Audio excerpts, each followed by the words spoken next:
Corridor দেওয়ার সিদ্ধান্ত আসতে হবে নির্বাচিত সংসদ থেকে, সমাবেশে তারেক রহমান।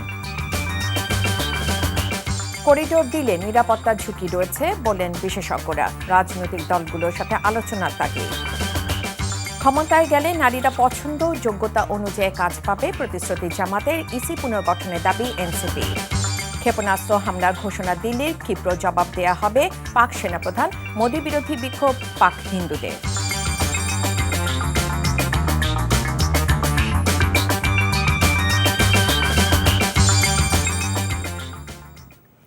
আসসালামু আলাইকুম, রায়কা আল হুসাইন স্বাগত জানাচ্ছি এনটিভি রাতের খবরে। গ্রাউন্ড সিমেন্ট শিরোনাম দেখছিলেন, এবার চলুন পুরো খবরে। জাতীয় নির্বাচনে সুনির্দিষ্ট রূপরেখা ঘোষণা দাবি জানিয়েছে বিএনপির ভারপ্রাপ্ত চেয়ারম্যান তারেক রহমান। বলেছেন, অন্তর্বর্তী সরকারের প্রতি অনির্দিষ্টকালের সমর্থন অব্যাহত রাখা যৌক্তিক নয়। জনগণকে না জানিয়ে স্পর্শকাতর রাখাইন করিডোর দেওয়ার সিদ্ধান্ত নেওয়া হয়েছে উল্লেখ করে তিনি বলেন, করিডোর দেয়া না দেওয়ার এখতিয়ার কেবলমাত্র নির্বাচিত সংসদের। তারেক রহমান আরও বলেন, বিদেশিদের স্বার্থ নয়, সবার আগে দেশের স্বার্থ দেখতে হবে। নয়াপল্টনে শ্রমিক জনতার সমাবেশে এসব বলেন তিনি। ইমরুল আহসানের রিপোর্ট। বিএনপি নেতাকর্মী আর সমর্থকদের সব স্রোত যেন বৃহস্পতিবার মিলেছিল নয়াপল্টনে। দুপুরের মধ্যেই নয়াপল্টন ছাড়িয়ে জনসমাগম ছড়িয়ে পড়ে আশপাশের সব রাস্তায়। কাকরাইল থেকে আরামবাগ ছিল লোকে লোকারণ্য। লাখো মানুষের সমাবেশে লন্ডন থেকে যুক্ত হয়ে বক্তব্য রাখেন বিএনপির ভারপ্রাপ্ত চেয়ারম্যান। সবাইকে মে দিবসের শুভেচ্ছা জানিয়ে তিনি বলেন, শ্রমজীবী ও মেহনতি মানুষ ভালো থাকলে ভালো থাকবে বাংলাদেশ। ফ্যাসিবাদী আওয়ামী লীগ জনগণকে ক্ষমতাহীন করেছিল উল্লেখ করে তারেক রহমান বলেন, স্বৈরাচারের পতন হলেও মানুষের রাজনৈতিক অধিকার এখনো পুরোপুরি প্রতিষ্ঠিত হয়নি। অন্তর্বর্তীকালীন সরকারের প্রতি অনির্দিষ্টকালের জন্য সমর্থন অব্যাহত রাখা যৌক্তিক নয়। স্বল্প মেয়াদী এবং দীর্ঘমেয়াদী সংস্কার প্রস্তাবনা প্রণয়ন করুন। প্রয়োজনীয় সংস্কার সম্পন্ন করে আইন শৃঙ্খলা বাহিনী, বিচার বিভাগ এবং নির্বাচন কমিশনকে প্রস্তুত করুন। সুনির্দিষ্টভাবে আগামী জাতীয় নির্বাচনের রূপরেখা ঘোষণা করুন। অন্তর্বর্তীকালীন সরকারের কর্মপরিকল্পনার পথনকশা গণতান্ত্রিকামী জনগণের সামনে সুস্পষ্ট থাকলে জনমনে সন্দেহ সংশয় কেটে যাবে। তারেক রহমান বলেন, অন্তর্বর্তী সরকার অবৈধ না হলেও এ সরকার নির্বাচিত সরকারের বিকল্প হতে পারে না। বলেন, বিনা ভোটে ক্ষমতায় থাকার ইচ্ছা থেকেই জন্ম নেয় ফ্যাসিবাদের। কোনো ব্যক্তি অথবা গোষ্ঠীর মনে বিনা ভোটে ক্ষমতা দীর্ঘায়িত করার সুপ্ত বাসনা, পুনের আকাঙ্ক্ষা যেন রাষ্ট্র সরকারকে ফ্যাসিবাদে প্রতি প্রলুব্ধ করতে না পারে, সেজন্যই জনগণের প্রত্যক্ষ ভোটে জবাবদিহিমূলক সরকার প্রতিষ্ঠা করা দরকার। বিএনপি সংস্কার ও নির্বাচন দুটোই চায় উল্লেখ করে তিনি বলেন, সরকারের একটি অংশ এই ইস্যুকে কেন্দ্র করে দলগুলোকে মুখোমুখি করে দিচ্ছে। অন্তর্বর্তীকালীন সরকারের প্রতি আহ্বান, আপনারা একটু সতর্ক থাকবেন। অন্তর্বর্তীকালীন সরকারের একটি অংশ সংস্কার এবং নির্বাচনকে মুখোমুখি দাঁড় করিয়ে ফ্যাসিবাদ বিরোধী রাজনৈতিক দলগুলোর মধ্যে সুপরিকল্পিতভাবে বিরোধ উস্কে দিতে চায়। রাখাইনে মানবিক করিডোর দেওয়ার সিদ্ধান্তে তীব্র আপত্তি জানান তারেক রহমান। দেশের স্বাধীনতা সার্বভৌমত্বের সঙ্গে জড়িত এমন একটি স্পর্শকাতর বিষয় সিদ্ধান্ত নেওয়ার ক্ষেত্রে অন্তর্বর্তীকালীন সরকার কিন্তু জনগণকে জানায়নি। এমনকি জনগণের প্রতিনিধিত্বকারী রাজনৈতিক দলগুলোর সঙ্গেও কোনোই আলোচনা করার প্রয়োজন বোধ করেনি। করিডোর দেওয়া না দেওয়ার বিষয় সিদ্ধান্ত আসতে হবে নির্বাচিত জাতীয় সংসদের মাধ্যমে। বিদেশিদের স্বার্থ রক্ষার স্বার্থে নয়, দেশের জনগণের স্বার্থ নিশ্চিত করতে হবে। কারণ মিয়ানমার, ভারত, পাকিস্তান কিংবা অন্য কোনো দেশ নয়, সবার আগে বাংলাদেশ। ফ্যাসিবাদী শক্তি যেন পুনর্বাসনের সুযোগ না পায়, সেজন্য সবাইকে ঐক্যবদ্ধ থাকার আহ্বানও জানান তারেক রহমান। Imrul Ahsan, NTV news, Dhaka. দেশে বারবার সরকার বদল হলেও সত্যিকার অর্থে শ্রমিকদের জন্য যেসব কাজ করা প্রয়োজন তা কেউ করেনি। তাই শ্রমজীবী মানুষদের সংকট সমাধানে তাদের নিজেদেরই ঐক্যবদ্ধ হতে হবে। নয়াপল্টনে শ্রমিক সমাবেশে রাজনীতিবিদ ও শ্রমিক নেতারা এসব কথা বলেন। তারা বলেন, শ্রমিকদের যে কোনো প্রয়োজনে মালিক ও সরকারকে পাশে থাকতে হবে। ইফতেখার রেজার রিপোর্ট। যুগে যুগে শ্রমিকের অধিকার আদায়ে ও 1886 সালের যুক্তরাষ্ট্রের শিকাগো শহরের হে মার্কেটের সামনে অধিকার প্রতিষ্ঠায় শ্রমিকদের আত্মত্যাগ এবং দেশ ও সারা বিশ্বের শ্রমিকদের সম্মান জানাতে রাজধানীর নয়াপল্টনে বিএনপির কেন্দ্রীয় কার্যালয়ের সামনে দলটির এ সমাবেশ।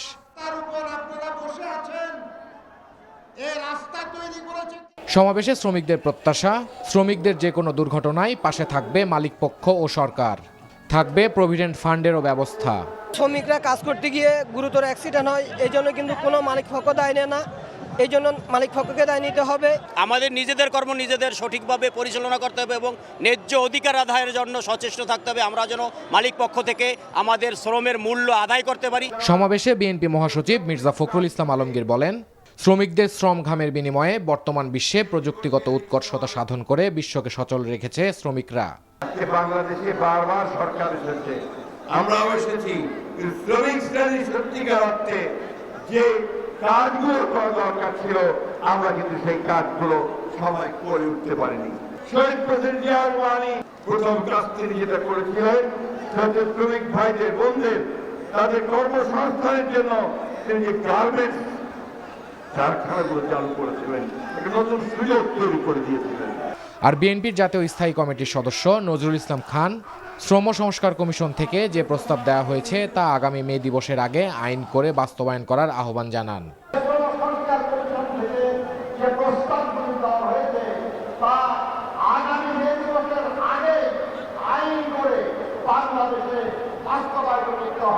আমাদের আজকের স্বাধীনতার সার্বভৌমত্ব, আমাদের সীমান্ত নিরাপত্তা থেকে আরম্ভ করে প্রত্যেকটি বিষয় পর্যালোচনা করলে বোঝা যায় এই চুক্তি আগামী দিনে একটি বীজফোড়া হয়ে দাঁড়াবে বাংলাদেশের অস্তিত্ব এবং স্বাধীনতার সার্বভৌমত্বের বিপক্ষে। এ সময় বিএনপি নেতারা দেশের চলমান পরিস্থিতি প্রসঙ্গে বলেন, গণতন্ত্রের উত্তরণ না ঘটলে দেশ ও জাতি বিপদে পড়বে। আর আমি আশ্চর্য হয়ে যাই, কিছু কিছু ছেলে পেলে বলে 17 বছর আপনারা কি করেছেন? আরে 17 বছর আপনার গাছের গোড়ায় পানি ঢেলে গাছের গোড়া নরম করেছি, সেই গাছের আগায় বসে আপনার ফল খেয়েছেন। আমরা গাছের গোড়ায় হাতির মতো পানি এনে পানি দিয়ে এটাকে নরম করেছি। 2 দিনেই হাসিনার পতন হয়ে যায় নাই। এরা যারা বলেন তারা মিথ্যার সংসারে বসবাস করেন। Iftekhar Reza, NTV news, Dhaka. মিয়ানমারের রাখাইনে মানবিক করিডোর দিলে বাংলাদেশের জন্য দীর্ঘমেয়াদে নিরাপত্তা ঝুঁকি রয়েছে। একই সাথে ত্রাণ সহায়তা না পেলে দুর্ভিক্ষের কবলে পড়ে নতুন করে রোহিঙ্গাদের প্রবেশের আশঙ্কাও আছে। এমন প্রেক্ষাপটে করিডোর দেয়া না দেওয়ার সিদ্ধান্ত নিতে রাজনৈতিক দলগুলোর সাথে আলোচনা তাগিদ বিশ্লেষকদের। রিপোর্টে জানাচ্ছেন শফি মাহমুদ সাগর। দেশের দক্ষিণ পূর্ব সীমান্তবর্তী মিয়ানমারের রাখাইনে দীর্ঘদিন ধরেই জাতিগত দ্বন্দ্বের পাশাপাশি চলছে যুদ্ধ। মাঝে মধ্যেই সীমান্তের ওপারের উত্তাপের আঁচ এসে লাগছে দেশের অভ্যন্তরে। সেই সাথে জীবন বাঁচাতে প্রতিদিনই টেকনাফ নাইখংছড়ির তম্ব্রু বর্ডার দিয়ে ঢুকছে রোহিঙ্গারা। জাতিসংঘের প্রতিবেদনে জানানো হয়েছে, রাখাইনে যুদ্ধ পরিস্থিতি এতটাই ভয়ঙ্কর যে এবছর প্রায় 20 লাখ মানুষ দুর্ভিক্ষের কবলে পড়তে পারে। সম্প্রতি পররাষ্ট্র উপদেষ্টা জানান, মানবিক দিক বিবেচনায় এবং নতুন করে রোহিঙ্গা প্রবেশ ঠেকাতে শর্ত সাপেক্ষে রাখাইনে মানবিক করিডোর দেওয়ার জাতিসংঘের প্রস্তাবে নীতিগতভাবে সম্মত হয়েছে সরকার। নীতিগতভাবে আমরা তো সম্মত, কারণ এটা হিউম্যানিটেরিয়ান একটা প্যাসেজ হবে, কিন্তু এটার কিছু আমাদের কিছু শর্তাবলী আছে, সেগুলি আমি ডিটেলস এখন যাচ্ছি না। সেই শর্তাবলী যদি পালিত হয় আমরা এটা অবশ্যই কোঅপারেট করব। আন্তর্জাতিক সম্পর্ক বিশ্লেষকদের মতে, রাখাইনে করিডোর দিলে নতুন করে সংকট বাড়তে পারে। সামরিক যন্ত্র যে মায়ানমার শাসন করছে, এর পিছনে আছে চায়না, চীন একটি বৃহৎ রাষ্ট্র, এবং অন্যদিকে আছে ভারত। এই 3টি দেশের মনোভাব আমাদের সরকার বিশ্লেষণ করেছে কিনা, কারণ যখনই জাতিসংঘের এই তত্ত্বাবধানে মানবিক করিডোর দিয়ে কোনো সাহায্য সহযোগিতা বাংলাদেশের সীমানার উপর দিয়ে যাবে, সেক্ষেত্রে চীন এবং ভারত এই দুটি বৃহৎ রাষ্ট্র এই বিষয়কে কিভাবে নিবে সেটা কিন্তু দেখার বিষয়। এই ধরনের করিডোর তৈরি হইলে যে ট্রান্স বর্ডার সিকিউরিটি প্রবলেম দেখা দেয়, যেই দেশের সাথে এটা করা হয় সেই দেশের, আমরা যদি মায়ানমারের সাথে করি তাহলে মায়ানমারের কেন্দ্রীয় গভর্নমেন্ট এটাকে কিভাবে নেবে সেই বিষয়টা থাকে। এখানে এক্সটার্নাল কোনো প্লেয়ার এটাকে এক্সপ্লয়েট করার সুযোগ নেয় কিনা সেই বিষয়গুলো থাকে। রাজনৈতিক ঐক্যমত্য ছাড়া অন্তর্বর্তী সরকার এ ধরনের সিদ্ধান্ত নিলে দেশের অভ্যন্তরেও অস্থিতিশীলতা সৃষ্টি হতে পারে বলে আশঙ্কা বিশ্লেষকদের। যদি সামরিক জান্তারা আরাকানের সাথে যুদ্ধকালীন সময়ে আমার দেশের উপরে কোনো ধরনের আক্রমণ করে, তাহলে আমার কক্সবাজার, উখিয়া এবং টেকনাফের সাধারণ জনগণ, প্রপার্টি এবং অঞ্চল কিন্তু থ্রেটে আছে। মানবিক সহযোগিতার বিষয়গুলোর ব্যাপারে, বা আমি যদি এটাকে করিডোর বলি বা প্যাসেজ বলি বা ইনফ্রাস্ট্রাকচার ডেভেলপমেন্ট বলি, সেগুলোর বিষয়ে বাংলাদেশের বর্তমান প্রেক্ষাপটে সকল পক্ষের সাথে এক ধরনের কনসালটেশন বা জাতীয় ঐক্যমত্য অত্যন্ত গুরুত্বপূর্ণ। এমন বাস্তবতায় শর্ত সাপেক্ষে মানবিক করিডোর দিলে রোহিঙ্গা প্রত্যাবাসন নিশ্চিত করা এবং করিডোর কেন্দ্রিক নিরাপত্তা নিয়ন্ত্রণের চ্যালেঞ্জ থাকবে বাংলাদেশের সামনে। শফি মাহমুদ সাগর, এনটিভি নিউজ, ঢাকা। জামায়াত ইসলামী ক্ষমতায় গেলে নারীরা পছন্দ ও যোগ্যতা অনুযায়ী কাজ পাবেন বলে জানিয়েছেন জামায়াতের আমির ডাক্তার শফিকুর রহমান। সকালে পুরানা পল্টন মোড়ে আন্তর্জাতিক শ্রমিক দিবস উদযাপন উপলক্ষে বাংলাদেশ শ্রমিক কল্যাণ ফেডারেশনের মে দিবসের সমাবেশে তিনি একথা বলেন। তিনি আরও বলেন, নারীদের অধিকার, সম্মান ও নিরাপত্তা নিশ্চিত করবে জামায়াত। শ্রমিক উদ্যোক্তা একে অপরের উপর নির্ভরশীল উল্লেখ করে জামায়াত আমির বলেন, উভয় পক্ষেরই একে অপরের প্রতি দায়িত্ব রয়েছে। পরস্পরকে ভালোবেসে সম্মানের মাধ্যমেই বৈষম্যহীন সমাজ গড়ার কথাও বলেন তিনি। সমাবেশে দলের সেক্রেটারি জেনারেল মিয়া গোলাম পরওয়ার সহ কেন্দ্রীয় নেতারা বক্তব্য রাখেন। প্রতিপক্ষ আমাদের বিরুদ্ধে অপবাদ ছড়ায়, জামাতে ইসলামী ক্ষমতায় গেলে মহিলাদের আর কোনো কাজ করতে দিবে না, ঘর থেকে বের হতে দেবে না। আমরা আমাদের এই বোনদেরকে নিশ্চয়তা দিচ্ছি, তারা তাদের যোগ্যতা এবং পছন্দ অনুযায়ী কর্মক্ষেত্রে কাজ করবেন। এখন তাদের কোনো সম্মান নাই, তাদের কোনো মর্যাদা নাই এবং তাদের কোনো নিরাপত্তা নাই। নির্বাচন কমিশনের উপর আস্থা হারিয়েছে জাতীয় নাগরিক পার্টি এনসিপি। পক্ষপাতিত্বের অভিযোগ এনে নির্বাচন কমিশন পুনর্গঠন করার আহ্বান জানিয়েছেন দলটির নেতারা। আর প্রবাসী শ্রমিকদের অন্তর্ভুক্তি নিশ্চিত করে আগামী নির্বাচন আয়োজন করার দাবি তাদের। রাজধানীর বাংলা মোটরে দলটির কার্যালয়ে এনসিপি শ্রমিক উইংয়ের আলোচনা সভায় উঠে আসে এসব কথা। সাদরিনা খন্দকারের রিপোর্ট। আন্তর্জাতিক শ্রমিক দিবস উপলক্ষে মে দিবসের আহ্বান ও ২৪-এর গণ অভ্যুত্থানের প্রেরণায় নতুন রাজনৈতিক বন্দোবস্তে শ্রমিকের ন্যায্য হিস্যা শীর্ষক আলোচনা সভার আয়োজন করে এনসিপি। এ সময় নির্বাচন কমিশনের গ্রহণযোগ্যতা নিয়ে প্রশ্ন তুলেন দলটির যুগ্ম আহ্বায়ক। আহ্বান জানান ইসি পুনর্গঠনের। এদিকে শ্রমিক শ্রেণীকে রাজনৈতিকভাবে ব্যবহার করার সমালোচনাও করেন তিনি। অন্তর্বর্তী সরকারের কাছে আমাদের আহ্বান থাকবে যে দ্রুত ইসি পুনর্গঠন করুন এবং নিরপেক্ষ নির্বাচনের জন্য লেভেল প্লেইং ফিল্ড এটা এই মুহূর্তে আছে বলে আমরা মনে করছি না। আমরা দেখতে পাচ্ছি যে একটা বিশেষ দলকে ক্ষমতায় নেওয়ার জন্য কতগুলো আয়োজন সম্পন্ন করা হচ্ছে, একটা আই ওয়াশের ব্যবস্থা করা হচ্ছে, যার মধ্য দিয়ে আসলে দেখানো হবে যে একটা সুষ্ঠু নির্বাচন হয়েছে। আসলে সুষ্ঠু নির্বাচন হবে কিনা এর কোনো নিশ্চয়তা নাই। দেশের বন্দরগুলোতে মাফিয়ারা বসে শ্রমিকদের শোষণ করছে বলে মন্তব্য করে তাদের প্রতিহত করার হুঁশিয়ারি দেন দলটির মুখ্য সমন্বয়ক নাসির উদ্দিন পাটোয়ারি। বন্দরে বড় বড় মাফিয়া গেড়ে বসেছে। মংলা বন্দরে যারা গুন্ডা পান্ডা মাস্তান সন্ত্রাসী রয়েছে তারা কিভাবে নগ্নভাবে হামলা করেছে। এই নগ্নতার রূপ যদি বাংলাদেশে চলমান থাকে, সেই ক্ষেত্রে ভবিষ্যৎ বাংলাদেশে জনতা যে রায় দিয়েছিল ৫ তারিখে, তাদের ক্ষেত্রে একই রায় দিতে আমরা বাধ্য হব। আগামী নির্বাচনে রেমিটেন্স যোদ্ধাদের ভোটাধিকার নিশ্চিত করার দাবি জানিয়েছেন দলটির আরেক নেতা হাসনাত আব্দুল্লাহ। আমাদের এই যে প্রবাসী যারা রয়েছে তারাও যেন শুধুমাত্র সংখ্যায় না থাকে, বরং এই ক্ষমতা নির্ধারণে, মতামত নির্ধারণে তাদেরও যেন একটি ভূমিকা থাকে। সেজন্য আমরা চাচ্ছি, আমরা আমাদের জায়গা থেকে প্রস্তাবনাও দিয়েছি, পরবর্তী নির্বাচন বা পরবর্তী সবসময়ে যেন তাদের ভোটের মূল্যায়নটি হয়। গণতান্ত্রিক রাষ্ট্রে দলমত ঊর্ধ্বে শ্রমিকদের সাথে সামঞ্জস্য রেখেই দেশ পুনর্গঠন করতে চান Jatiya Nagorik party. Sadrina Khandakar, NTV news, Dhaka. মালিক শ্রমিকদের মাঝে ঐক্য, পারস্পরিক শ্রদ্ধা ও আস্থার পরিবেশে তৈরির মাধ্যমে বৈষম্যহীন ও উন্নত সমৃদ্ধ বাংলাদেশ গড়ার আহ্বান জানিয়েছেন প্রধান উপদেষ্টা অধ্যাপক মোহাম্মদ ইউনূস। মহান মে দিবস উপলক্ষে আয়োজিত অনুষ্ঠানে তিনি এ আহ্বান জানান। শ্রমিকদের আগের অবস্থায় রেখে বৈষম্যহীন বাংলাদেশ গড়া যাবে না বলেও জানান ডক্টর ইউনূস। নজরানা চৌধুরী রিপোর্ট। মহান মে দিবসকে বাংলাদেশ সরকার জাতীয় পেশাগত স্বাস্থ্য ও সেফটি দিবস হিসেবেও পালন করে। এই উপলক্ষে শ্রম ও কর্মসংস্থান মন্ত্রণালয় রাজধানীর চীনমৈত্রী আন্তর্জাতিক সম্মেলন কেন্দ্রে এক আলোচনা সভার আয়োজন করে। অনুষ্ঠানে যোগ দিয়ে অন্তর্বর্তীকালীন সরকারের প্রধান উপদেষ্টা অধ্যাপক মোহাম্মদ ইউনূস নিহত বেশ কয়েকজন শ্রমিকের পরিবার ও আহত শ্রমিকদের হাতে অনুদানের চেক তুলে দেন। এবারের মে দিবসের সাথে জুলাই অভ্যুত্থান নতুন মাত্রা যোগ করেছে বলেও উল্লেখ করেন ডক্টর ইউনূস। এই নতুন বাংলাদেশ হবে না যদি শ্রমিকদের অবস্থা পুরনো বাংলাদেশের মধ্যে থেকে যায়।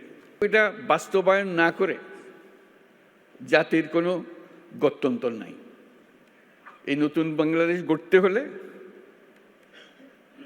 আর কিছু কাগজ দলিল থাকার না থাক, এই কমিশনের যে রিপোর্ট আছে এটুকু যদি আমরা বাস্তবায়ন করতে পারি তাহলে নতুন বাংলাদেশের ভিত্তি রচনা হয়ে গেল। বর্তমান অন্তর্বর্তী সরকার শ্রম অধিকার নিয়ে ইউরোপীয় ইউনিয়ন ও মার্কিন যুক্তরাষ্ট্রের সাথে কাজ করছে বলে জানান প্রধান উপদেষ্টা।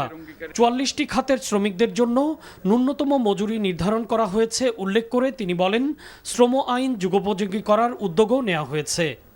এই দেশকে নতুন করে গড়ে তুলতে হলে ঐক্য, পারস্পরিক শ্রদ্ধা এবং আস্থার পরিবেশ সৃষ্টি করতে হবে। দেশকে নতুন করে গড়ে তোলার প্রত্যয়ে উজ্জীবিত হয়ে শ্রমিকের অধিকার রক্ষা, নিরাপদ কর্মপরিবেশ নিশ্চিত করা এবং শ্রমিক মালিক সুসম্পর্ক স্থাপনে সকলকে একযোগে কাজ করার আহ্বান জানাচ্ছি। শ্রমিকদের সার্বিক উন্নয়নে সংশ্লিষ্ট সবাইকে কাজ করতে হবে বলেও জানান প্রধান উপদেষ্টা। নজরানা চৌধুরী, এনটিভি নিউজ, ঢাকা। 1886 সালের এই দিনে যুক্তরাষ্ট্রের শিকাগো শহরের হে মার্কেটে শ্রমিকরা কাজের সময়সীমা 8 ঘন্টা নির্ধারণ, উন্নত পরিবেশ, মজুরি বৃদ্ধি সহ বিভিন্ন দাবি আদায়ে পুলিশের গুলিতে প্রাণ দিয়েছিলেন। তাদের আত্মদানের মধ্য দিয়ে প্রতিষ্ঠিত হয়েছিল শ্রমজীবীদের অধিকার। অথচ দেশে এখনও অনেক শ্রমজীবী মানুষই অধিকার বঞ্চিত। আর অনানুষ্ঠানিক খাতে অমানবিক কর্মপরিবেশ, শ্রমিকদের বঞ্চনা, হতাশা অনেকটা বেশি। রনি রায়হানের ক্যামেরায় কায়কোবাদ মাহমুদের রিপোর্ট। মে দিবসটা মানে তো আমরা এটাই জানি না, ঠিক আছে?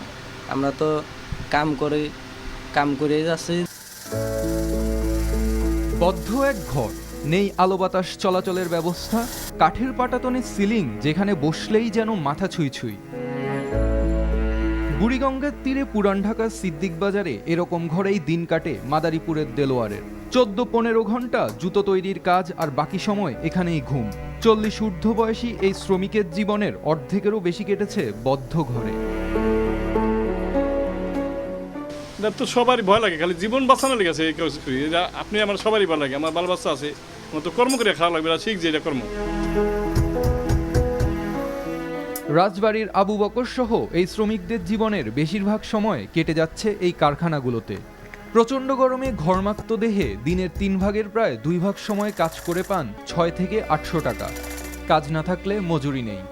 একতলার ভেতরে কাঠের মাচা দিয়ে দোতলা, যেখানে এই শ্রমিকরা দাঁড়াতে পারেন না কোমর সোজা করে। বোঝা যায় না দিন রাতের পার্থক্য, তবুও পাচ্ছেন না ন্যূনতম জীবনযাত্রার নিশ্চয়তা। শুধু এই পাদুকা শ্রমিক নন, এমন অপ্রাতিষ্ঠানিক শ্রমিকের তালিকা দীর্ঘ, যাদের নেই কোনো শ্রমঘণ্টা, নেই কোনো বেতন কাঠামো। শ্রমশক্তি জরিপ বলছে মোট কর্মজীবী জনগোষ্ঠীর প্রায় 85% অনানুষ্ঠানিক খাতে কর্মরত। তাদের যান, জীবিকা এবং জবানের অধিকারটা পাবে, সেই জায়গা থেকে আমরা মনে করি যে এই অপ্রাতিষ্ঠানিক খাতে শ্রমিকদেরকে অবশ্যই স্বীকৃতি দিয়ে তাদেরকে সামাজিক সুরক্ষা সহ অন্যান্য যে সুযোগ সুবিধাগুলো আছে সেগুলো যাতে ধাপে ধাপে প্রদান করা হয়।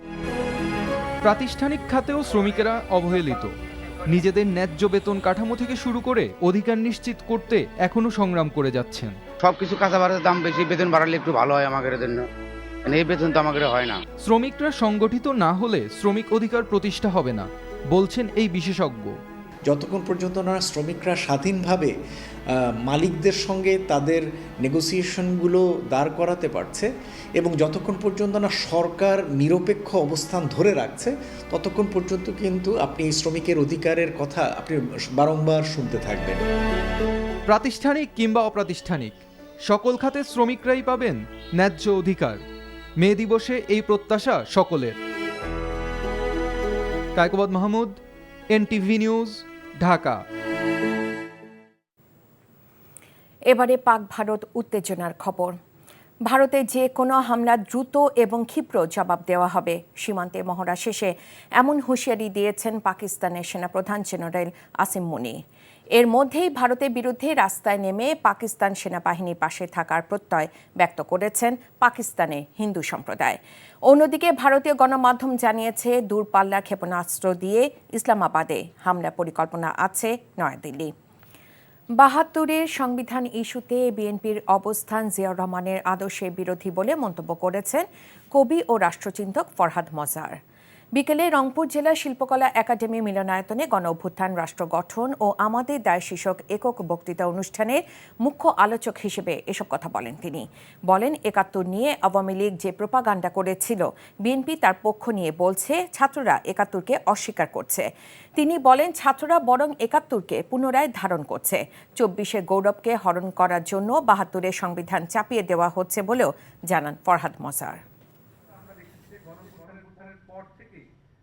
বাংলাদেশের জনগণের যে গৌরব ৭১ সালের মুক্তিযুদ্ধে যার নেতৃত্বে ছিলেন জিয়াউর রহমান কি অন্যান্য সৈনিকেরা এবং আমাদের মুক্তিযোদ্ধারা, এই গৌরবকে হরণ করে নেবার জন্য ৭২-এর সংবিধান চাপিয়ে দেওয়া হয়েছে নাকি জিয়াউর রহমান বিরোধী।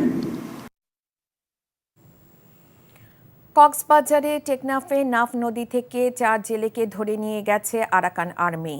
দুপুরে টেকনাফের দমদমিয়া এলাকায় নাফ নদী থেকে আরাফাত উল্লাহ, আনিস উল্লাহ, মোহাম্মদ জাবের ও আনোয়ার সাদেক নামের ৪ জেলেকে ধরে নিয়ে যায়। অপহরণের শিকার জেলেরা সবাই টেকনাফের জাতিমুরা রোহিঙ্গা আশ্রয় শিবিরের ২৭ নম্বর ক্যাম্পের বাসিন্দা। জাতিমুরা রোহিঙ্গা ক্যাম্পের মাঝি মোহাম্মদ নূর জানান, টেকনাফের দমদমিয়া এলাকায় নাফ নদীতে মাছ ধরতে যায় বেশ কয়েকজন জেলে। এই সময় মিয়ানমার থেকে আসা আরাকান আর্মির সদস্যরা অস্ত্রের মুখে নৌকাসহ তাদের ধরে নিয়ে যায়। টেকনাফ ২ বিজিবি ব্যাটালিয়নের অধিনায়ক লেফটেন্যান্ট কর্নেল মোহাম্মদ আশিকুর রহমান বলেন, ক্যাম্প থেকে বেরিয়ে তারা নাফ নদী সীমান্ত অতিক্রম করে মিয়ানমারের অভ্যন্তরে চলে যাওয়ায় আরাকান আর্মি তাদেরকে ধরে নিয়ে গেছে। সময়ক্ষেপণ না করে দ্রুত নির্বাচনের আয়োজন করতে অন্তর্বর্তী সরকারের কাছে দাবি জানিয়েছেন বিএনপির কেন্দ্রীয় কমিটির গবেষণা বিষয়ক সম্পাদক শামীমুর রহমান শামীম। তিনি আরও বলেন, দেশের মানুষ চাচ্ছে তাদের ভোটাধিকার প্রয়োগের মাধ্যমে গণতান্ত্রিক শাসন ব্যবস্থায় দেশ ফিরে আসুক। বিকেলে মোংলার রিমঝিম চত্বরে মে দিবসের আলোচনা সভায় প্রধান অতিথির বক্তৃতায় তিনি এসব কথা বলেন। মোংলা উপজেলা শ্রমিক দলের আহ্বায়ক জামাল হোসেনের সভাপতিত্বে অনুষ্ঠিত শ্রমিক সমাবেশে অন্যান্যের মধ্যে বিএনপি ও যুব দলের নেতারা উপস্থিত ছিলেন। অন্যদিকে ফরিদপুরে এক সভায় মহিলা দলে কেন্দ্রীয় কমিটির যুগ্ম সম্পাদক চৌধুরী নায়াব ইউসুফ বলেছেন, দেশের নারীদের কর্মহীন রেখে এদেশে উন্নয়ন সম্ভব নয়। বিকেলে ১৭ নম্বর ওয়ার্ড বিএনপির আয়োজনে ফরিদপুর রেল স্টেশনের সামনে মহান মে দিবস উপলক্ষে শহর পরিচ্ছন্ন শ্রমিকদের উদ্যোগে আলোচনা সভায় তিনি এসব কথা বলেন। কক্সবাজারে ভূমি ব্যবহার করে রাখাইন রাজ্যে মানবিক সহায়তা যে আলোচনা চলছে, সরকারকে এখনই সেই আলোচনার ইতি টানতে হবে বলে মন্তব্য করেছেন গণ অধিকার পরিষদের সভাপতি নুরুল হক নূর। সন্ধ্যায় আশুলিয়া জিরাবতে বাংলাদেশ শ্রমিক অধিকার পরিষদের শ্রমিক সমাবেশে এসব কথা বলেন তিনি। বলেন, দেশের স্বাধীনতা ও সার্বভৌমত্বের উপর ঝুঁকি তৈরি হয় এমন কোনো সিদ্ধান্ত অন্তর্বর্তীকালীন সরকার সহ কোনো সরকারকেই নিতে দেয়া হবে না। তিনি আরও বলেন, অন্তর্বর্তীকালীন সরকারের প্রতি সমর্থন ও ভালোবাসার থাকলেও সরকার যা ইচ্ছে তাই করবে, সেটা মেনে নেওয়া হবে না। এই সময় গণ অধিকার পরিষদের সাধারণ সম্পাদক মোহাম্মদ রাশেদ খান সহ অনেকে উপস্থিত ছিলেন। দেশের স্বাধীনতা সার্বভৌমত্বের উপরে ঝুঁকি তৈরি হয় এমন কোন সিদ্ধান্ত অন্তর্বর্তীকালীন সরকার কিংবা কোন সরকারকে আমরা নিতে দেব না। বাংলাদেশের কক্সবাজারের ভূমি ব্যবহার করে মিয়ানমারের রাখাইন রাজ্যে ওই তথাকথিত সহায়তা পৌঁছানোর নামে যে মানবিক করিডোরের আলোচনা চলছে, সরকারকে বলবো ওইখানে ফুল স্টপ মারেন, আর এক পাও আগাবেন না। বগুড়ায় ইউনাইটেড পিপলস আপ বাংলাদেশের আয়োজনে মে দিবস ও শ্রমজীবীদের জুলাই বিপ্লব আলোচনা ও মতবিনিময় সভা অনুষ্ঠিত হয়েছে। দুপুরে জেলা শাখার সংগঠক আবু নাইম মোহাম্মদ নোমানের সভাপতিত্বে সরকারি আজিজুল হক বিশ্ববিদ্যালয় কলেজ বটতলায় এই আলোচনা ও মতবিনিময় সভা অনুষ্ঠিত হয়। প্রধান অতিথি হিসেবে উপস্থিত ছিলেন আপ বাংলাদেশের কেন্দ্রীয় সংগঠক আব্দুল্লাহ আল মিনহাজ। এছাড়া উপস্থিত ছিলেন জেলা শাখার বিভিন্ন পর্যায়ের নেতৃবৃন্দ।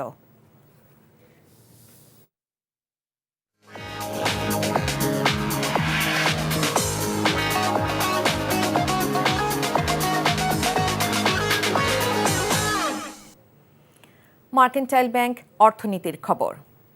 মার্চ এপ্রিল 2 মাস মাছ ধরা বন্ধ থাকার পর মধ্যরাত থেকে পদ্মা, মেঘনা, ইলিশ সহ সব ধরনের মাছ শিকারে নেমেছেন জেলেরা। চাঁদপুর, শরীয়তপুর, লক্ষ্মীপুর, বরিশাল ও ভোলা জেলেরা নদী থেকে আহরিত ইলিশ নিয়ে আসছেন আড়তে।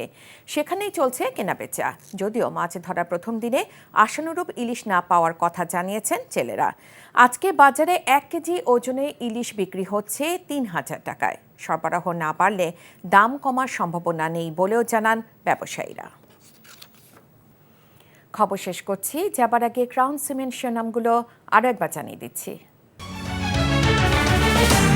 করিডোর দেওয়ার সিদ্ধান্ত আসতে হবে নির্বাচিত সংসদ থেকে, সমাবেশে তারেক রহমান।